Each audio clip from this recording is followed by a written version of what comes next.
Hello, everyone, and welcome to an extra special episode of the Opposition Report. It's a massive game against Huddersfield in the run-in for the playoffs, and today I'm joined by Brady from the Still Smiling podcast. Brady, how are we doing? Good, yeah. Sunny as we're chatting. Hopefully it'll be the same tomorrow in the game. But yeah, doing good.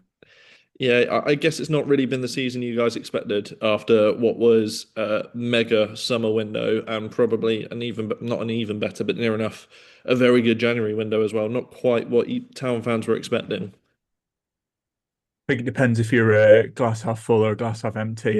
Yeah, it felt a bit too good to be true, I suppose, looking in hindsight. But yeah, it's not turned out how we wanted. I didn't expect them to be. I think I predicted them to finish third. So we sit 10th as I sit here talking to you. So yeah, not gone how we wanted. But I'm sure we'll talk for the next 20 minutes or so about why it's not gone well and make Reading fans feel a lot better, I'm sure. You say it's not gone exactly how you wanted. You're still only a few points outside the playoffs. Played 39, won 16, drawn 9, lost 14, sat 10th. And you're still within, like, if you win on Friday, I'd say you're still very much in the conversation for the playoffs. Yeah, from what I can see, there's quite a lot of pessimism around Huddersfield and everything. I know the window was good, but what's kind of been the cause of the pessimism? Is it the fact that you haven't been challenging for the top two spots?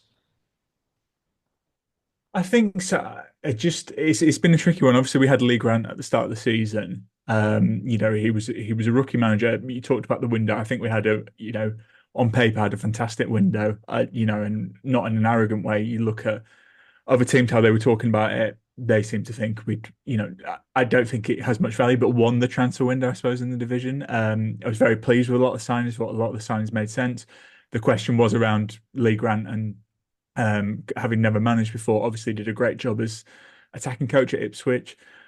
Uh, Because the ambition, although the club's not necessarily stated there's the classic like they wanted to be competitive. I think the aim was to kind of, the aim is to get out of League One. And yeah, I don't think Lee Grant was necessarily a terrible manager. I think there is certainly a scenario where he could go on and be a pretty good manager. But I think again, hindsight is never helpful, but if he'd have been given maybe 2 seasons, I feel like he would have had time, and we maybe would have seen. I think he could have achieved those aims of getting promoted.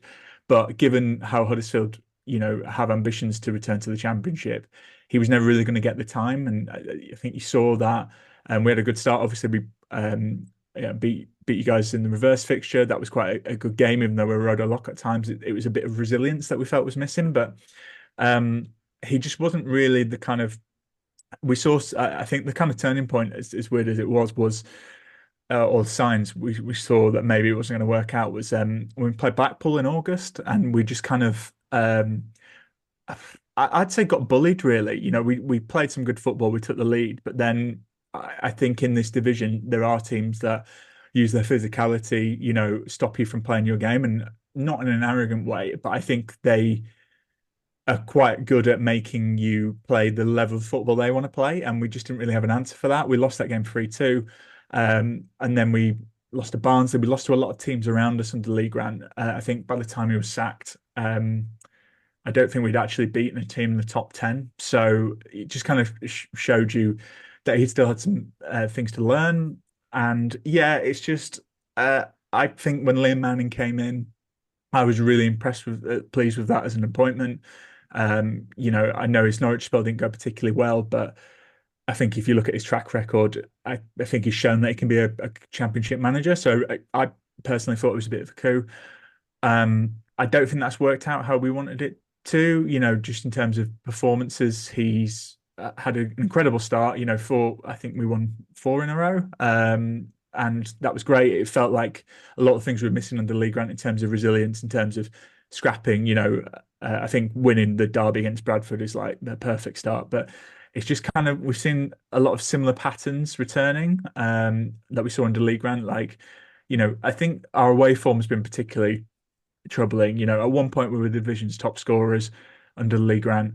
Now we seem to struggle to create goals, but when we were playing under Lee Grant, we were conceding a lot. We're conceding less, but it just kind of it doesn't feel like quite right. It's like the Three Bears analogy, like the porridge is too hot, then it's too cold. It's not been quite right. And then obviously, we've had the unfortunate news that Liam Manning's had to take compassionate leave, and we've got Martin Drury and John Stead in charge for the game with seven games left of the season. So it has been a really kind of up and down season. I know I've probably gone on for far too long there, but there's been a lot that's happened, and I think you know as much as I want the team to do well, I think 10th's probably about right, as you say. Even though we're still kind of in and amongst it, I think we've been a side that's up and down, and that's probably mid-table.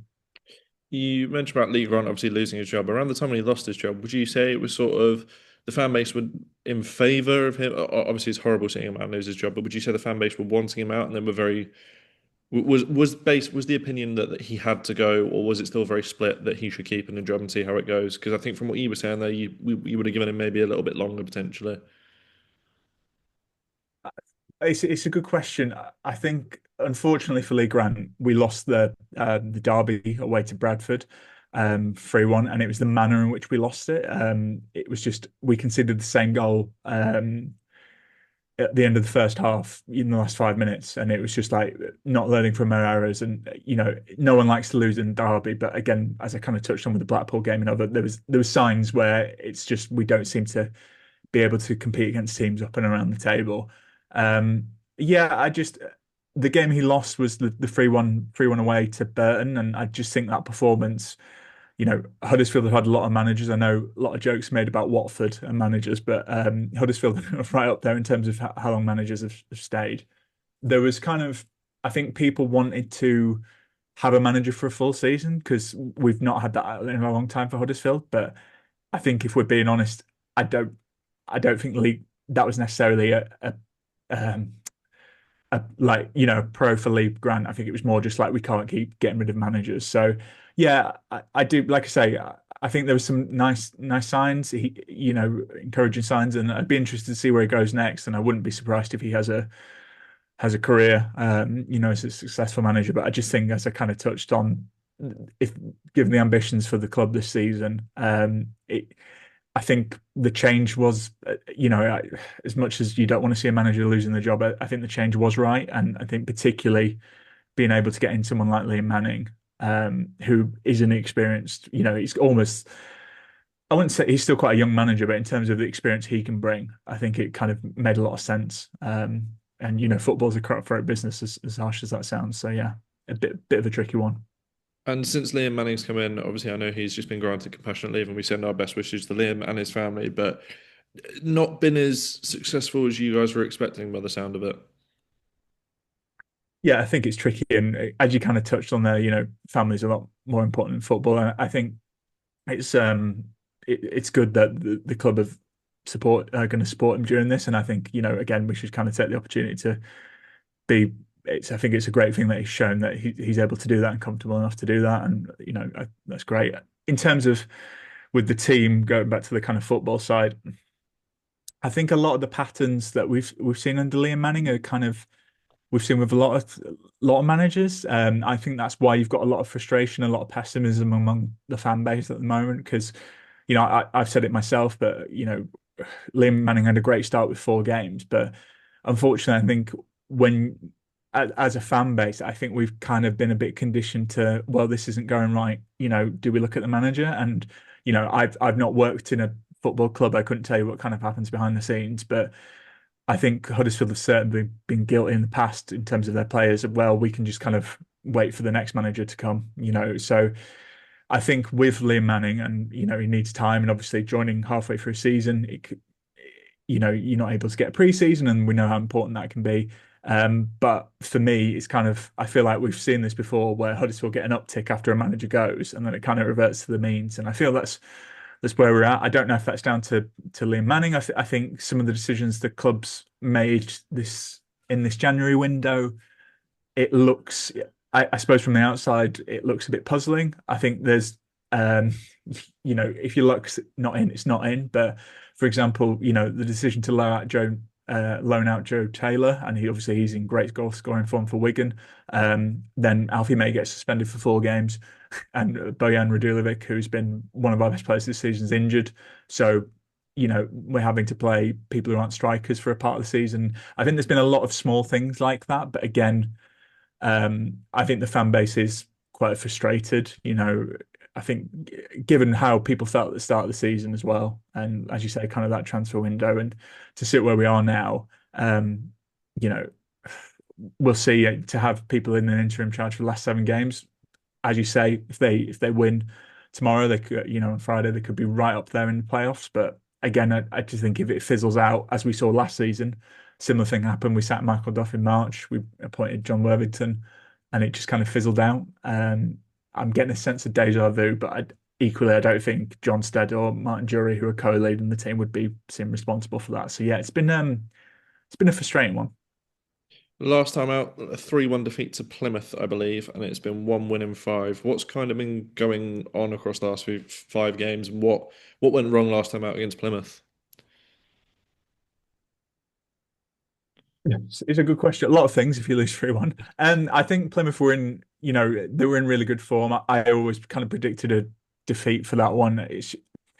I just, I look at Reading, for example, and I feel like there's a good spirit there. And I just think, given for all the things I've talked about, there doesn't feel like there's a good spirit amongst Huddersfield at the moment. Obviously, tactically, there's a lot more things there, but if I'm being quite honest, I think a lot of the players can perform better. And, I'm not going to name out individuals, and there may be plenty of reasons for that. And, you know, I think having managerial changes throughout the season, different styles, different tactics, that can certainly account for it. But it's just not clicking. I don't. I think what we've seen under Liam Manning is the need to be more defensively solid because under Lee Grant, although we were scoring a lot of goals, the issue was conceding. I think there was at one point in the season we'd conceded the third most goals in the league and we were still in the top six, and you just think, you know, football's a game of narrow margins and that could have been a lot different. And I would argue if we were a bit more defensively sound, maybe we could have been further up the table. But I think under Liam Manning, it's almost been like a course correct. We've been a lot more defensively solid, barring the game against Plymouth, but we just don't seem to be.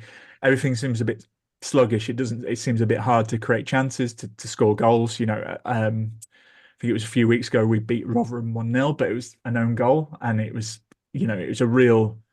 We were lucky to win that. I think there was actually a section of boos at full time because it felt like we'd got away with one. And no disrespect to Rotherham, but they're a team in the bottom table. Draws with Port Vale away from home. I know Port Vale have gone one in the cup this season, but they're a team that's looking like they're going to play League Two football.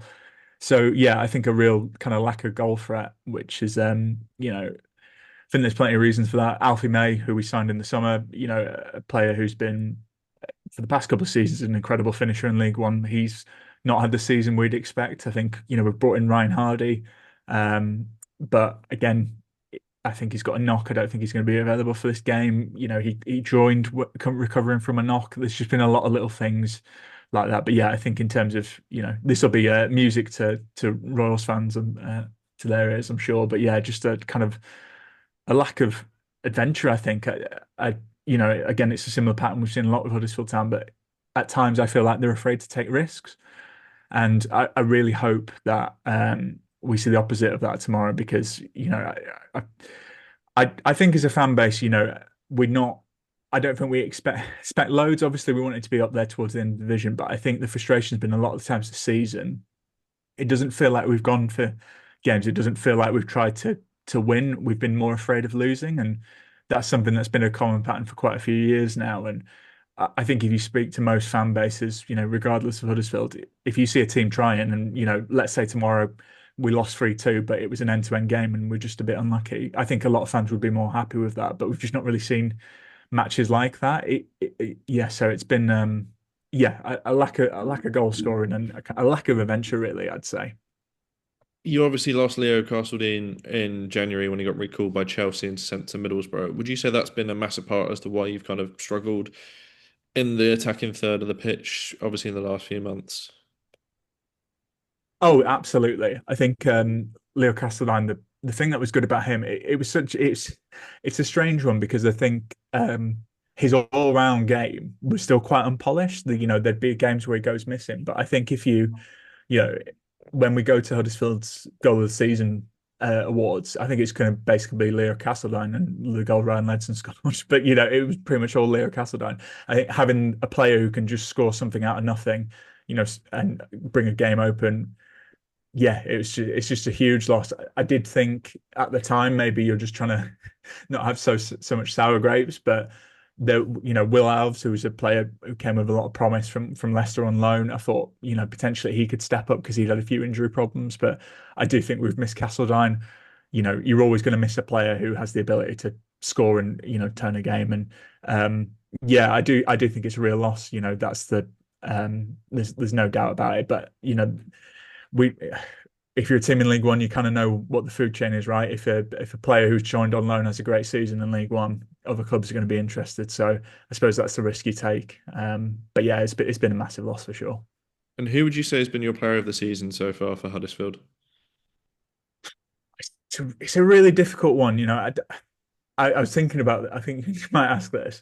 Um, I don't think anyone's been really consistent enough.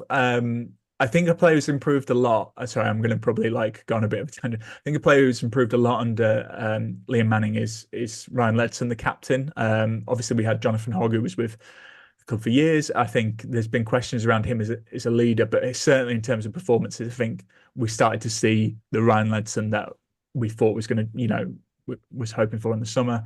I think Marcus Harness has been good in spells. A player who kind of joined from the championship. I think he has kind of played here, there, and everywhere. He was kind of plugging a gap in midfield and looked very, very nice and happy to like some eye-catching passes and keeping the tempo and ticking over. But I think that kind of sums up the season in a nutshell. I don't think there's too many standouts really. I think a player who I think would be a great story if he comes back and firing, but is Bojan Radulovic. I think he's probably up there as well. He's been so important to how we play.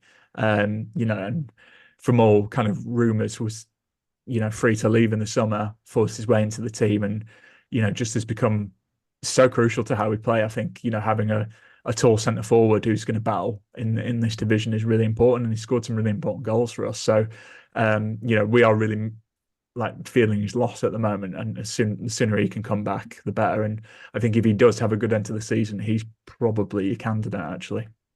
Let's look at Friday's game. Obviously, John Stead's come in as well as Drury. What formation are you expecting them to play? Are you expecting a continuation of what Manning had, or what are we expecting? It's a really interesting one. I'm not too sure, to be honest. I feel like possibly they stick to the 3-4-2-1. I don't know if that's the best. I don't, personal preference. I don't love a back three. I feel like you know, but I'm not a coach, so what can I say? But I wouldn't be surprised if it's similar. I think I'll win. The problem I have with kind of our formation is the wing backs are so crucial and to like creating chances. And as I kind of touched on, I think we've not really been creating chances. So I wouldn't be surprised if they stick with it. I think it's really hard to say because obviously, John Stead's been a coach, but this will kind of be, who knows? Who knows if they've not got a surprise in store? And I think it'd be interesting. They're both Huddersfield lads, and I know I've kind of touched on some kinds of frustrations of the season, but I'm hoping, we've got 7 games left. They're two lads from Huddersfield. It's a difficult situation to come into. Let's just see what happens and throw a bit of caution to the wind. As I say, I think if we don't make the playoffs this season, I don't think there'll be much blame placed at those two. So I think they'd score a lot of points, get a lot of favour if they come out attacking. But yeah, I think given kind of our options, I wouldn't be surprised if it's the 3-4-2-1. But yeah, because we just don't really have wingers. I do think we've not really been playing to Alfie May's strengths at times either. So if I was in the dugout, I'd be looking at a system that gets the best out of him because we know if he's firing and he's feeling confident, he can be a real threat. Are there any fresh injury concerns going into the game? I know you mentioned Bojan Radulovic is injured, but anyone else that will be likely missing? Yeah, so I think I think the press conference takes place later after we record this. I think Ryan Hardy might miss through with a knock again, player who can score. So yeah, I don't think so. Like I said, I think our last team was Nichols, Feeney, Wallace, Rowan. You had Gooch, Ledson, Humphreys, Mumba, Harness, Evans, and May. I think they'll probably be the starting 11. I'd imagine. But yeah, who knows? Obviously, we've had the international break, so and we didn't play, so yeah, who knows what's happened in training? But yeah, I think they're the kind of key ones. I suppose it's kind of good though that you've had sort of 2 weeks on the training ground with Stead and Drury and just sort of maybe work through a new system potentially or build on the same. I guess it's nice to have 2 weeks on the training pitch. Oh yeah, absolutely. I think it's been a lot of talk, hasn't it, about players and with the internationals and pulling out. But yeah, I think the more time you can have on the training pitch, the better. Um, Although, having said that, historically, as a fan base, we've always been like, oh well, the international break will be good because more time on the pitch, blah blah blah. And Huddersfield haven't always come back the best, so I think you can spin it however you want, Ryan. But yeah, hopefully, I'm a glass half full man, so hopefully we'll see something good tomorrow. And who's the one player I really need to watch out for on Saturday? Friday. Um, it's a good question. I do think if May's firing, he can score. I don't think, as I've kind of touched on it, it's not the season we would have liked as a fan base. But I think when you look at eye injuries, a player who does catch the eye, who I don't think will start, but comes on is Cameron Ashia. So he's a young lad from the academy. He's really positive, really direct. I think very raw as well. So, can lose the ball. Obviously scored in the away fixture, the second. So I think he kind of brings that, you know, I don't know. He gets fans out of their seats, but he can also lose the ball, perhaps be a bit selfish at times. But he has a great finish on him. So I think if the game's kind of tight, which I wouldn't be surprised given what you guys have at stake, and obviously Huddersfield want to get back in that playoff picture, maybe he could be a difference maker off the bench. And finally, can I get a score prediction for the game, please? Oh, well, so I kind of talked to you before I recorded, but my friend who's a Reading fan's coming up for this one. So um, I'm going to sit on the fence and go for it. An entertaining 2-all draw, just so we're both happy and there's no bickering afterwards. No arguments afterwards. Fair draw, shake hands, and walk off. Absolutely, absolutely. As long as we have a good day. What's the famous phrase? Don't let the football ruin a good day out of the football. That's what I say. Thank you for joining me today, Brady. Where can Reading fans check out more of your stuff if they want to learn a little bit more about Huddersfield and maybe the league in general? Yeah, so yeah, we're still Smiling Pod.